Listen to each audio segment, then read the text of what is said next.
What's up guys, it's your boy Kurt, coach of the Emerald Anemoris, bringing you week 7 of the FBL. We come in as a replacement coach to take on Baldy, so I'll quickly run through the team. We have Fish, the Chi-Yu with a jetpack, Overheat, Dark Pulse, Psychic, Flamethrower, just a general hit and run Pokemon. The Blob, which is the Clodzire, is Stealth Rock, Recover, Body Press, Earthquake, just to get rocks, made as a Walking Wake counter that did not turn up. We got Hallow Critty, the Scarf Miascarada, which is max HP, max attack, just outspeeds everything with a Choice Scarf. Next we have Ponderin, the Fortress, which was Body Press, Thunder Wave, Gyro Ball, Rapid Spin. It was just there to be annoying, basically. That's the entire thing. It was there to check the Roaring Moon, which did end up coming. Then we have Bandit Urshifu Rapid, which is Jagger. He's got those moves. He is there to just basically click buttons. The Water Resist was Walking Wake and it didn't come. Ignore my scuff changing of Pokemon because I didn't know exactly what he was bringing, so I'm doing it on the fly. And then finally we have the Dragon Dance Regidrago, which is Terra Fairy with the Babiri Berry for the Scizor that again didn't turn up, but it still covers a Terra Steel Anemoris since it is an open Terra League. Having the Babiri Berry stops the Terra Steel Anemoris, which could be a problem. And so that was the team. So good luck to Baldy, and we'll get into the battle. So here we are loading into the battle. Wait for this one. Just trying to, again, still scuff with the editing, trying to get the layout all correct so we can look at the Pokemon properly. So he's going to lead off with the Torkoal, as I'm going to lead off with Hallow Critty. My goal was to always click U-turn, turn 1. I had no reason not to just lead this and click U-turn. I could have clicked Knock, but I died to an Overheat, so my play was 100% just click U-turn, get out, go into something else. I had a feeling he was going to be like Overheat Eject Pack because he's done that a lot. He likes being able to set up the sun and then eject back out with the Torkoal. So I think he's just thinking about it, whether he gets rocks up, what he's going to do. So we're just going to get the U-turn off here. Do not a whole lot of damage. We are Protean. So he does reveal he is Fizz Def, which is really nice because now I know that my Urshi always 2-hit KOs in Sun with Choice Band and Adamant.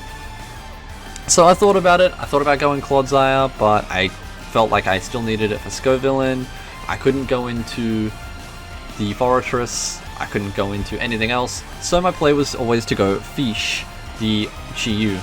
So we go into Fish, the Chi-Yu, as he does indeed get the Overheat miss, which is unfortunate. It's a very rough start for him. Started off turn 1 with a miss. So I'm just sitting here running Calc, seeing if I kill, seeing what happens. Seeing as I know that I am Modest Overheat in the Sun, and he is Fizz Def, I always kill this thing. So starting off the battle with a kill onto the Torkoal. Oh my god, he's dead? No!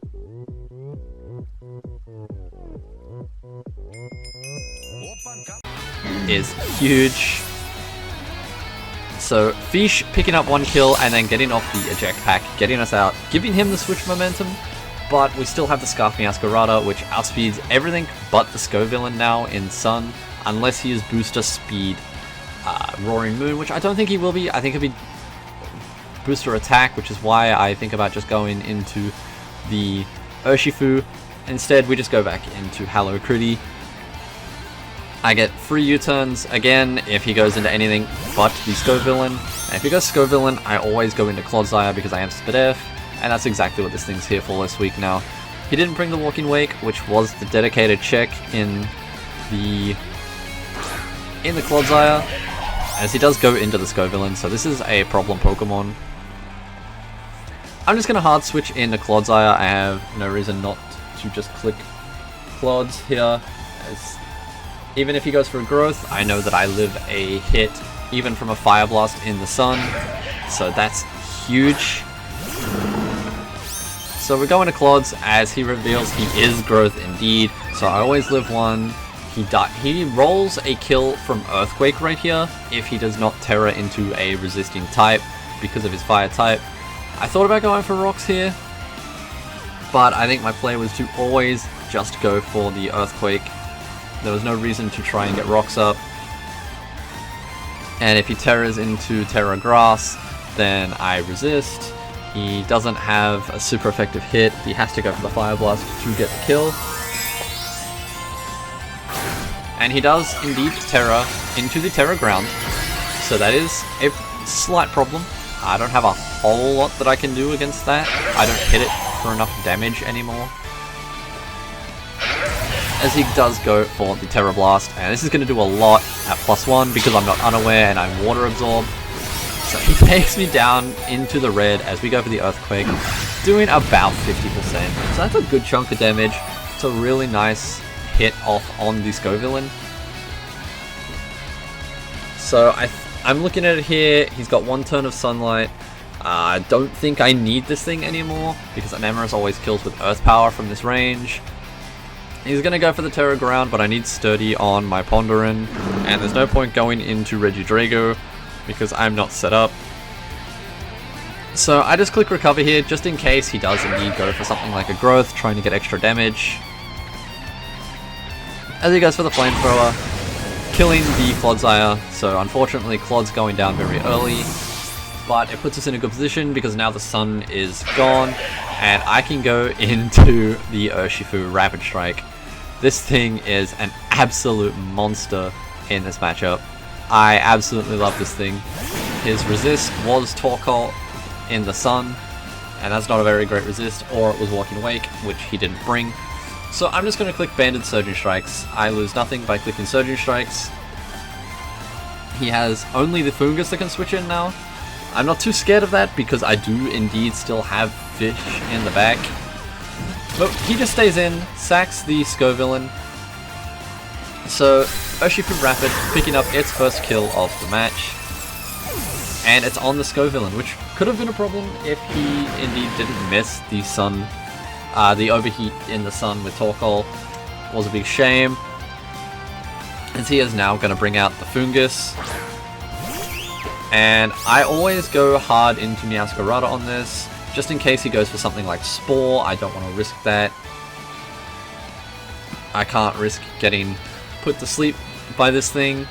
So we're going to pivot out, take out the Urshifu Rapid, and go into Hallow Critty. So Meowscarada hasn't done much other than click U-turn so far, so as he just pulls a double, which was a really, really good double. I really like this double, but he does go into the Anemoris, which we prepared for by having Thunder Punch. I was ready for this thing to come in. So I'm sitting here, I'm just looking at it going, do I click the Thunder Punch? Do I think he's going to switch out into like Roaring Moon or Fungus? As he just does stay in, and we go for the Thunder Punch, and Oko the Anemoris. So that's a huge pickup, killing the Anemoris early. That thing could have been a real problem if it was Calm Mind. I didn't really have much if it started setting up, other than maybe Urshifu Rapid Strike Aqua Jet, but I'd have to get damage off on it. And hope that he doesn't have like agility or something to boost the speed away from the Meowscarada. Oh wow, I've never seen that before. So he goes into Roaring Moon here.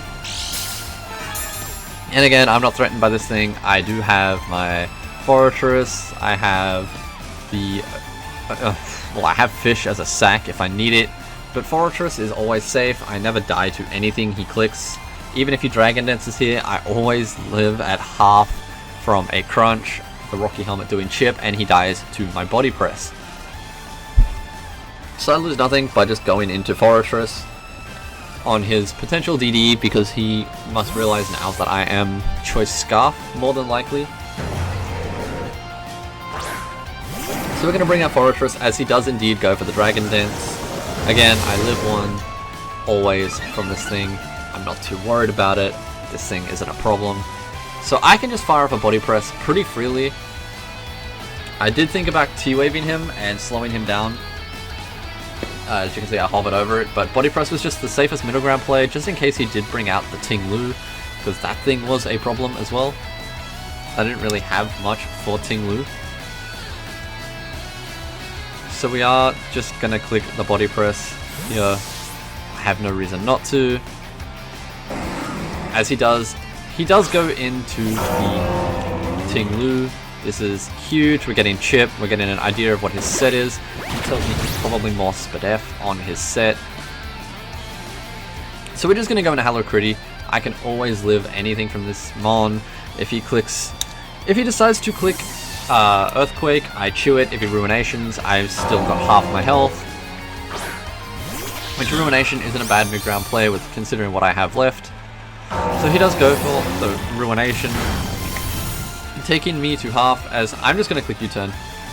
I don't want to stay in versus this thing. Sorry. I don't want to stay in this thing, in against this thing, as he does go into Fungus, which I had a feeling he probably goes into on the Flower Trick. He doesn't want to sack the Ting Lu. He kind of needs that for Fortress, in a sense, to Ruination it and weaken it for the Roaring Moon. So we're going to U-turn, and we're just going to bring back in Fish. And he does not have a switch into this thing. If I overheat, it does half of the Ting Lu's current HP. It does a lot to Roaring Moon, and it just I'ma deck you in the schnoz. absolutely nukes this thing. So I'm just going to click the button.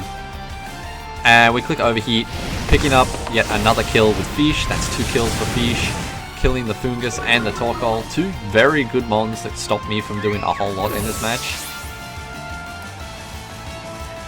So we're now -2, and this is a pretty safe time for him to just switch in to like Ting Lu as he does, because I don't really have any check to this.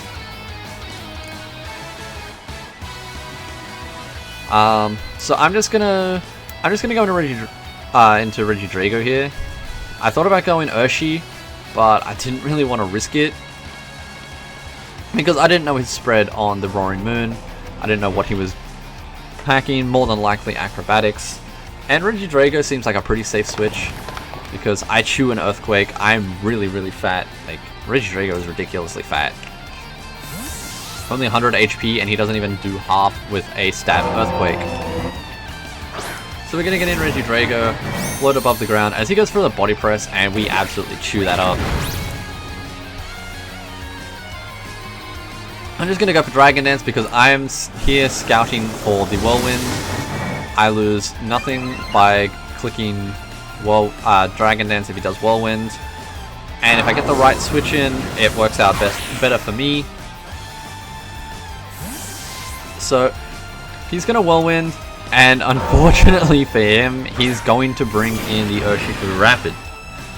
So now he has to either sack this or sack the Roaring Moon. He doesn't have a switch in to CC or Surging Strikes, as I'm just going to go for the Surging Strikes, not risk anything with trying to make any predictions, because Close Combat I think had a roll from memory. As we're just going to Surging Strikes and knock out the Ting Lu. So a huge turn there, putting us up 5-1 in the end game. I'm still scared of this Roaring Moon, because if he has just random Flamethrower or something, he can indeed beat the Fortress if he has random Flamethrower. So I'm a little bit worried about that. Not sure what he's going to do. I thought about just clicking Surging Strikes there, just to get some damage, but I don't do enough after running the calc. So I'm just going to go into Fortress. This game is still not won by any means. So we're going to get in Fortress, as he is going to reveal the DD. So he's going to Dragon Dance on the turn that I switch. A very good play by him. And I'm just going to go for the Body Press. I lose nothing by clicking Body Press. I do so much damage.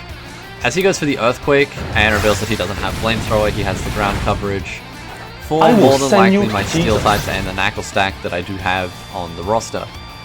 So I'm just going to click Gyro Ball here, because there's no reason for me not to click anything at all, as he's going to reveal the Acrobatics.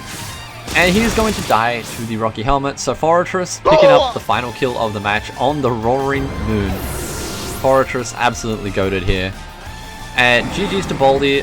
We had to pretty well rush this game with both our preps and the time that we played it. We've got told time frame of 2 days. to play it for the end of the week. So GG's to Baldy, and I really appreciate him being such a good sport about it. I will link him down in the description, and I will see you guys next week for week 8 against Smurfy.